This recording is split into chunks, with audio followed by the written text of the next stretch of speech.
Michelson interferometer. देखिए Michelson interferometer क्या होता है, एक ऐसा फेरोमीटर होता है जिसमें एक beam of light two parts में डिवाइड होती है। उसकी इंटेंसिटी सेम होती है और कैसे टू पार्ट्स में डिवाइड होती है, by partial reflection and partial refraction के थ्रू।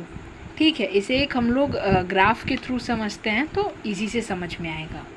देखिए ये ग्राफ है, ये एक सोर्स है, लाइट का एक सोर्स है, कॉन्वेक्स लेंस है, सेमी सिल्वर ग्लास प्लेट है और ये दो प्योर सिल्वर्ड मिरर हैं, प्योर सिल्वर्ड प्लेन मिरर हैं।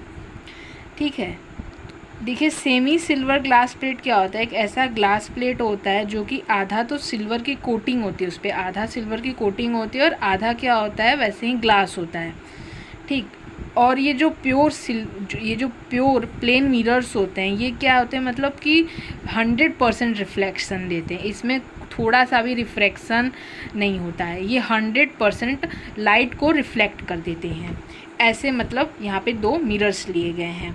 अब देखिए यहाँ से ये जो सोर्स है इसको हम लोगों ने कॉन्वेक्स लेंस के फोकस पे रख दिया है। तो यहाँ से जो लाइट है वो जब इस सेमी सिल्वर ग्लास प्लेट पर पड़ती है तो ये दो पार्ट्स में डिवाइड हो जाती है। एक तो क्या है रिफ्लेक्ट होती है, रिफ्लेक्ट हो जाती है, और एक क्या है रिफ्रैक्ट होती है।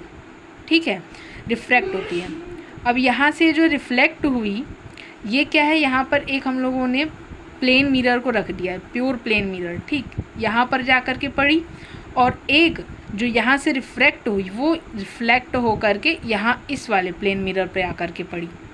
ठीक है, अच्छा, अब इसके बाद चूँकि ये 100% रिफ्लेक्शन वाला मिरर है तो ये जब लाइट यहाँ पर पड़ेगा नॉर्मली, ठीक है, नॉर्मली पड़ रहा है तो वो क्या होगा, इसी पाथ पे क्या होगा, वो जो लाइट होगा वो रिफ्लेक्ट हो जाएगा। तो लाइट क्या हो जाएगा, इसी सेम पाथ से रिफ्लेक्ट होगा, फिर यहाँ रिफ्रैक्ट होगा और फिर इसके बाद ये इस तरह से रिफ्लेक्ट हो जाएगा यहाँ पर।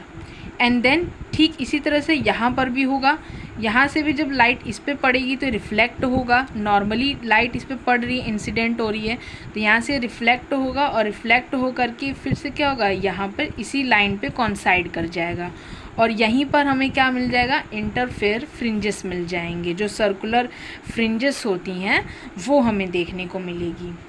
ठीक, तो भी देखिए यहाँ पे हम लोग पढ़ते हैं तो समझ में आएगा। This beams travel in two mutual perpendicular direction and comes together after reflection from plane mirrors. The beam overlap on each other and produce interference fringes.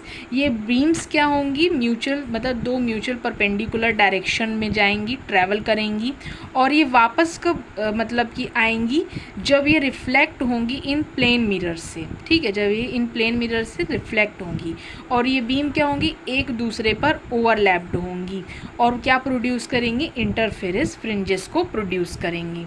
ठीक है, इंटरफेरेंस फ्रिंजेस को ये प्रोड्यूस करेंगे। यहाँ तक आपको समझ में आ गया होगा।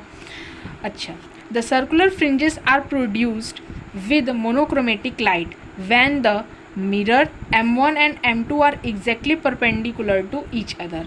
जो सर्कुलर फ्रिंजेस है वो हमें कब मिलेंगी, जब मिरर M1 और M2 एग्जैक्टली परपेंडिकुलर हो। नॉर्मल एडजस्टमेंट जो होता है इसमें क्या होता है, ये दोनों मिरर्स जो होती हैं ये परपेंडिकुलर में होती हैं। ठीक है, और जब ये नॉर्मल एडजस्टमेंट नहीं होता है तो यहाँ पर ना मिरर में एक इधर एक मतलब रिंग लगा होता है, उसको जब घुमाते हैं तो ये क्या होता है, ये मिरर क्या हो सकता है ना, घूम सकता है, मतलब इस तरह से हो सकता है, एंगल इसमें बन सकता है। तो जब आप इसे एंगल में से घुमा देंगे तो यहाँ पर इस मिरर की जो इमेज है वो क्या होगी, एक एंगल की तरह आने लगेगी। ठीक है, मैंने आपको ये पॉइंट नहीं बताया कि यहाँ पर इस मिरर का जो इमेज है वो इस मिरर पर आपको दिखाई देगा। ठीक है, यहाँ भी रिफ्लेक्शन होगा कुछ तो ये क्या होगा, यहाँ पर भी इसका इमेज दिखाई देगा इस वाले मिरर का। ठीक है, तो जो ये मिरर M1 और M2 है, M2 डैश ना, इनके बीच का डिस्टेंस क्या होता है, D होता है, हम लोग D लेट कर लेते हैं। M2 dash is the image of M2 form by reflection at a semi silvered surface. When two arms of interferometer are equal in length M1 and M2 coincide। जब ये दो आर्म्स का क्या मतलब है, ये जब ये दो आर्म्स की लेंथ सेम होती है तो M1 और M2 क्या होंगे, कॉन्साइडेड फॉर्म में पाए जाते हैं। ठीक है, जैसे यहाँ पर ये लाइट कॉन्साइडेड फॉर्म में है, ऐसे ही ये भी क्या होते हैं, कॉन्साइडेड फॉर्म में पाए जाते हैं। देन इसके आगे है if M1 M2 dash is equal to D then virtual image are separated by 2D। If we look at an angle theta then actual path difference will be 2D cos theta हो जाएगा। The light that comes from M2 and goes to interference have reflection back by denser medium, that is extra path difference of lambda 2 is added। तो total path difference क्या हो जाएगा, 2D cos theta plus lambda by 2। और bright circular ring के लिए क्या हो जाएगा, path difference 2D cos theta plus lambda by 2 is equals to 2n lambda by 2 हो जाएगा।